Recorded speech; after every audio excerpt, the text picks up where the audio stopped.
El contenido proporcionado en este podcast tiene fines informativos y educativos únicamente. Cap Médica presenta.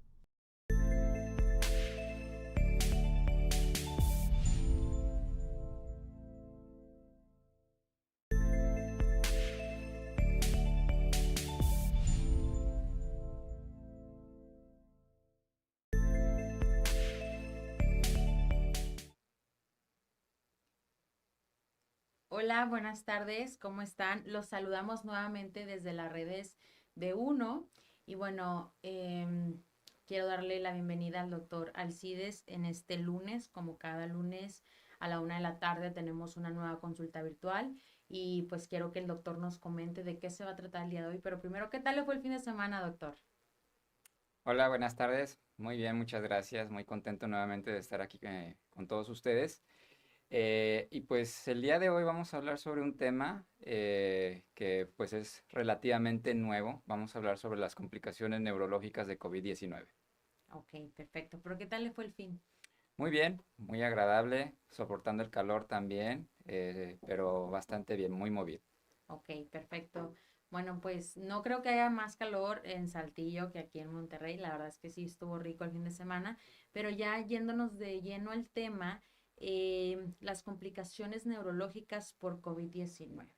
Vamos a empezar, doctor, pues a tocar el tema y cuáles son las complicaciones neurológicas más comunes después de COVID-19.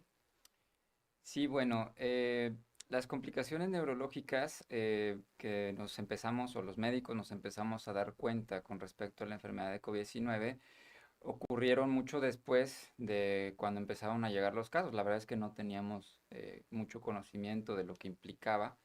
Al principio, pues obviamente los primeros casos llegaban al hospital por el hecho de tener complicaciones de las vías respiratorias. Posteriormente, bueno, pues empezó a salir mucha información, mucho, inclusive de casos de pacientes que tenían la infección y que presentaban otras complicaciones en diferentes partes del cuerpo, no solamente a nivel neurológico. En la fase aguda del COVID, cuando presentaba el síndrome de dificultad respiratoria, hubo casos que presentaban ciertas complicaciones neurológicas, como encefalitis, eventos vasculares, también otros datos de delirium, por ejemplo.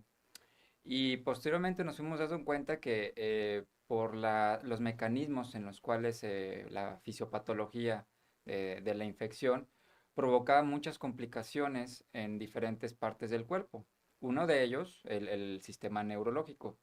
Entonces, estas complicaciones tenían que ver con la respuesta inflamatoria, el mecanismo de acción por el cual el virus llegaba a nuestro cuerpo y que provocaba todas estas complicaciones. Posteriormente, empezamos a ver casos de pacientes que habían tenido el antecedente de infección por COVID y seguían presentando manifestaciones o consecuencias de esta misma patología. Y hasta, bueno, todo esto acaba de pasar y posteriormente empezó a salir el término de COVID largo o long COVID, síndrome de COVID largo, el cual todavía ha sido complicado de estadificar por el hecho de que todo esto, como ha pasado recientemente, el tratar de unificar los criterios para diagnosticarlo como tal, este síndrome, ha sido complejo, pero se considera al síndrome COVID largo cuando estos síntomas persisten por más de 3 meses en una persona que tuvo el antecedente de la infección. Ok, doctor, pero ¿qué síntomas neurológicos podrían alertar a un paciente con COVID de que tiene que hospitalizarse? Bueno, no todos los síntomas forzosamente requieren una hospitalización. Como les comentaba, los síntomas no nada más son neurológicos, pero si hoy nos vamos a enfocar a los síntomas neurológicos. Entonces, los síntomas neurológicos van desde síntomas del sistema nervioso central o síntomas a nivel del sistema nervioso periférico. Por ejemplo, los síntomas a nivel del sistema nervioso central, hemos visto pacientes que tienen alteraciones neuropsiquiátricas como depresión, ansiedad, pacientes que te refieren tener o padecer como una neblina mental en donde les cuesta trabajo realizar ciertas funciones cognitivas que previo a la infección no tenían ningún problema. También la fatiga, también tienen a veces dolores de cabeza. En cuanto al sistema nervioso periférico, tenemos los síntomas de hormigueos, parestesias en las extremidades, dolores a nivel muscular, cambios en el sentido del gusto, cambios en el sentido del olfato. Son como los síntomas más frecuentes, pero que a final de cuentas terminan afectando las actividades de la vida diaria del paciente. Ok, doctor Alcides, pero siendo COVID una enfermedad pues relativamente nueva para todos, como especialistas, ¿cómo detectan que esta complicación viene después o es después de que tuvieron COVID? Esa es una parte muy compleja, pero también es muy interesante. ¿Por Ok, qué? Porque, bueno, primero, es compleja por el hecho de que una parte de los pacientes que padecieron COVID pudieron haber cursado con la enfermedad de manera asintomática. Entonces, un paciente asintomático va a ser difícil que acuda a una valoración o que se le haga una prueba de detección de PCR para determinar si efectivamente tiene COVID-19. Entonces, esa era la primera parte que complicaba un poco las cosas, cómo achacar esos síntomas al COVID. Y luego viene la parte de que, bueno, si ya tenemos el antecedente de COVID-19, es posible que esos síntomas forzosamente son relacionados al COVID-19. Entonces, ahí lo que implica es descartar que no haya otra patología que padezca el paciente que pudiera ser la causa. Por ejemplo, los pacientes que pudieran tener como un efecto, un síntoma secundario al COVID, depresión, ansiedad. Estos síntomas y el paciente no tenía que haberlos tenido previo a la infección. Entonces también teníamos que descartar que previo a la infección el paciente ya padecía algunos síntomas que pudieran haber sido precedidos antes de este padecimiento. Entonces sí ha sido complejo por ese aspecto y por el hecho de que no tenemos una prueba de laboratorio, una prueba de imagen que pudiera hacernos confirmar de manera certera que los síntomas que padece el paciente pudieran ser ocasionados por las secuelas del COVID. Entonces, ahí tenemos que ir descartando las causas que pudieran explicar los síntomas que refiere el paciente. Se han hecho estudios, ahorita que ha pasado todo el problema del COVID-19, en donde a pesar de que al principio un paciente que pudiera tener alguna afectación neurológica por el COVID, que pudiéramos ver ciertos cambios en los biomarcadores a nivel del líquido cefalorraquídeo, por ejemplo, o a nivel sérico, de que hay una respuesta inflamatoria a nivel del sistema nervioso, y meses después que ya no haya esta respuesta inflamatoria, el paciente sigue presentando los síntomas. Entonces, hay muchas teorías en cuanto a que si esta respuesta inflamatoria provoca un cambio en los neurotransmisores a nivel del sistema nervioso central y que este cambio persista a pesar de que el daño celular a nivel del sistema nervioso ya se haya resuelto. Entonces, sí ha sido complejo todavía determinar todo esto, pero para fines prácticos nos basamos en el hecho de que, primero, pues tener cierta evidencia de que el paciente haya tenido la infección. Segundo, de que estos síntomas que presenta el paciente y que persisten posterior a la infección no sean debido a alguna otra patología que el paciente refería ya previamente. ok. Bueno, hablando precisamente, por ejemplo, de depresión y ansiedad, es cierto que muchas personas em, pues lo desarrollaron más o fue como el punto más alto en pandemia, por la psicosis que había y por la incertidumbre de no saber qué iba a pasar. Pero, por ejemplo, usted me dice que descartan que no lo haya tenido antes. Pero, por ejemplo, yo a lo mejor antes tenía depresión y no lo sabía porque estaba ocupada en el día a día, porque pues iba a trabajar y todo, pero ya al estar encerrada en casa y decir, em, qué va a pasar, no sé, pudo haber aumentado y entonces ya llegar a consulta. Pero en consulta, pues usted descarta quién ya a lo mejor tenía síntomas y quién no, es lo que quiero entender, ¿no? Exactamente, o sea, tratar de aclarar de la mejor manera posible si estos síntomas que refiere la persona son debidos o son consecuencia del haber padecido una infección por COVID. Entonces, tratar de investigar lo mayor posible para determinar si efectivamente eso pudo haber sido la causa, ¿sí? Y pues, bueno, a final de cuentas, eso también lo que va a nomar un poquito la conducta en cuanto al tratamiento. Ahora también siento que para ustedes especialistas es un poquito complejo ahorita detectar porque hubo gente, como bien mencionaba usted, que fue asintomática y de repente ya ahora sí tiene como los signos o los síntomas adversos a, y no sé si a este punto haya estudios que ya puedan hacer para prever si es después de COVID o no, o solamente es clínico. No, hasta ahorita no existe alguna prueba que pudiera asegurarnos en estos casos que pudiera haber sido por el COVID. Y es parte de esta misma complejidad que implica este síndrome. Pues en estos pacientes que fueron asintomáticos, donde no tuvimos la evidencia como tal de que sufrieron esta infección, pues achacar los síntomas como tal.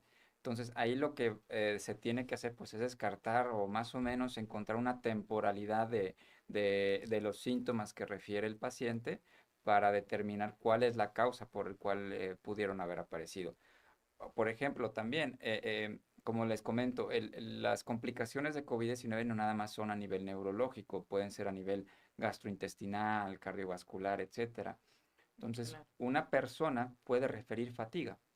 La fatiga es un síntoma muy inespecífico, puede ser por muchas causas. Entonces, ¿cómo achacar a la fatiga como una complicación neurológica de COVID-19? Bueno, pues si esta fatiga no es debido a una causa cardiovascular o a otra causa, por ejemplo, metabólica, endocrina, etcétera, y pues tenemos el antecedente de que tuvo la infección por COVID-19, pues posiblemente pudiera ser, pero la fatiga inclusive pudiera ser parte de otra patología, ¿sí? Sí, incluso, por ejemplo, digo, pues ahorita estamos con nuestro especialista en neurología y por eso estamos tocando esa parte de, pero yo tengo amigas que después de COVID perdieron mucho el cabello, adelgazaron extremadamente y no pueden subir de peso, se les dañó un poco su cara, incluso tengo dos amigas que han caído a la conclusión que ellas tuvieron este término que usted mencionaba, the lung, que fue largo y que se hacían pruebas y seguía saliendo positivo. Y las dos tienen cáncer de mama hoy en Mm. día. Entonces, digo, se lo achacan a COVID, tampoco es como que estén 100% seguras, pero las dos tuvieron esta particularidad que fue lung, el término de largo, de que por más que se hacían pruebas seguían saliendo positivas, ya no tenían los síntomas ni nada. Pero ahorita nos estamos enfocando neurológicamente, pero pueden trabajar en un equipo multidisciplinario.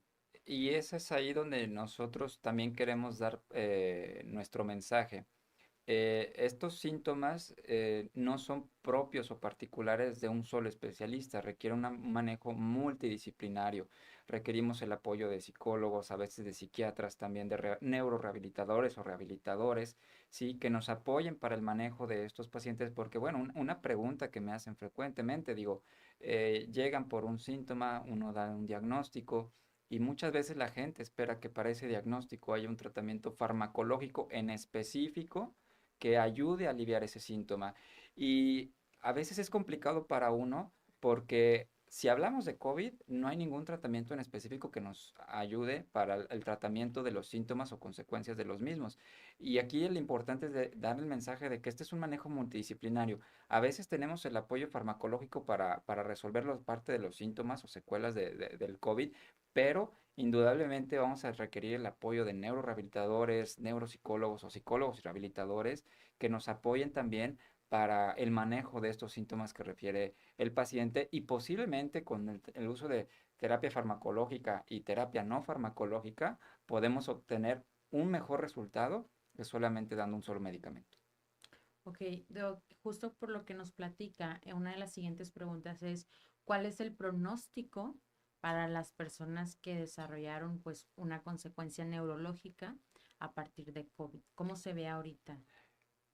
Bueno, esto depende de muchos factores, porque bueno, muchos de los pacientes que llegaron a padecer un cuadro de COVID eran personas que tenían muchas veces otra enfermedad que también provocó que fueran hospitalizadas. Aquí en México y que como en toda Latinoamérica tenemos una muy alta incidencia de diabetes, de hipertensión, obesidad. Entonces, esas enfermedades o cualquier enfermedad cardiovascular pudiera también predisponer a presentar alguna consecuencia o secuela posterior al COVID. Muchos estudios nos han arrojado diversa información desde el hecho de saber si la población joven, niños inclusive, o los adultos, los ancianos, tenían una mayor predisposición a presentar complicaciones. La verdad es que todavía no hay una información que sea completamente cierta.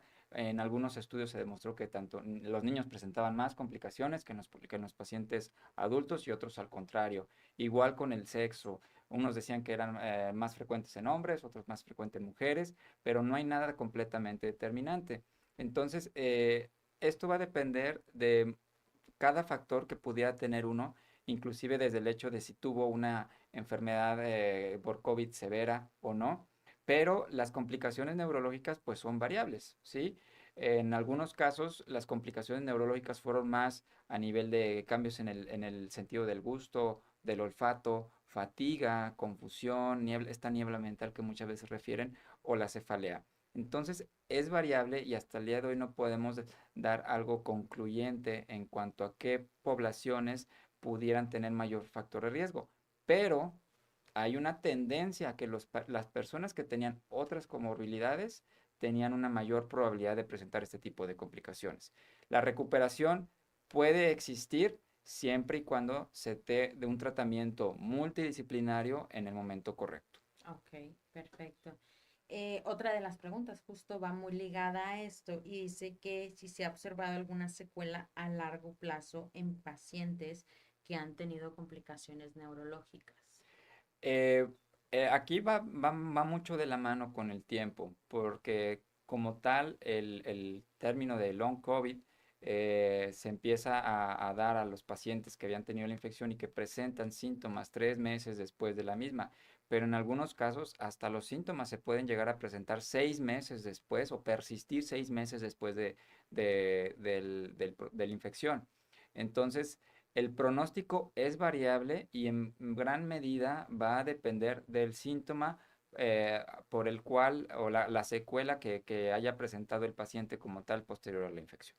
Ok, perfecto. Entonces varía cada caso y justo que no nos agarre desprevenidos porque, pues como usted bien lo está comentando, a veces no en el momento lo vamos a padecer, sino meses después. Ahora, doctor, ¿cuál es el instructivo que usted le daría a alguna persona con secuelas neurológicas a seguir para ir a la consulta o para, pues, recuperar su salud? Aquí pues la importancia de, bueno, reconocer si hay algún dato o algún síntoma que refiera a esta persona que no tenía previamente y que pudo haber sido relacionado en su momento con un proceso infeccioso por el COVID. Posterior a eso, pues tratar de acudir a una valoración médica y descartar que no haya otra causa o explicación de los síntomas que presenta esta paciente por alguna otra patología. Si agotamos todas las posibilidades y pues el término o la probabilidad más certera es que haya sido por el secuela del COVID, pues tratar de dar el tratamiento apropiado para ese paciente. Y como repito, aquí lo importante es que se deba de dar un tratamiento multidisciplinario enfocado al síntoma o a la consecuencia del COVID que pudo haber presentado.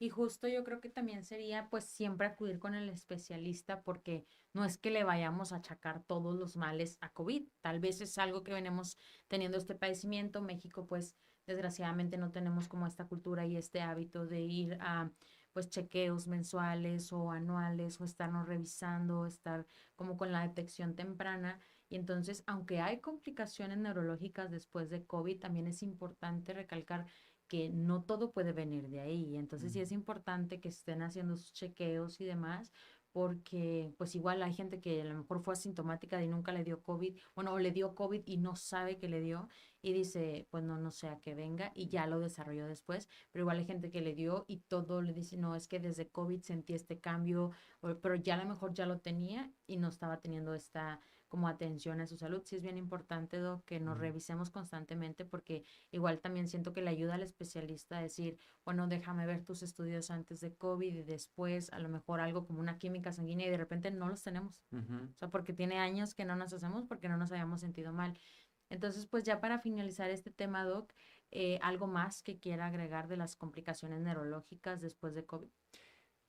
Pues nada más comentar pues que las complicaciones pueden ser variadas, algunas asociadas a cambios neurológicos debido a la infección, que tiene que ver con este mecanismo de acción del propio virus para provocar esta respuesta inflamatoria en nuestro organismo.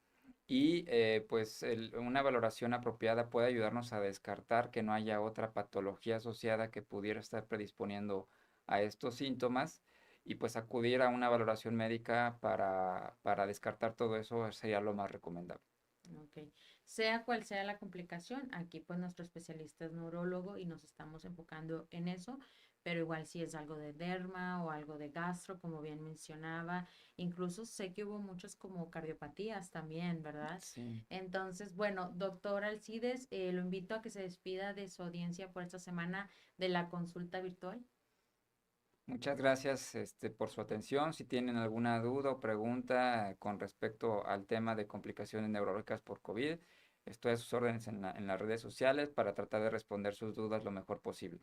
Ok, están apareciendo en pantalla los datos donde pueden encontrar a nuestro especialista, el doctor Alcides Lozano. Y bueno, por esta semana nos despedimos de las redes de Uno, pero el próximo lunes a la 1 de la tarde puntuales volvemos con una nueva consulta neurológica desde aquí, desde las instalaciones de CAP Medical.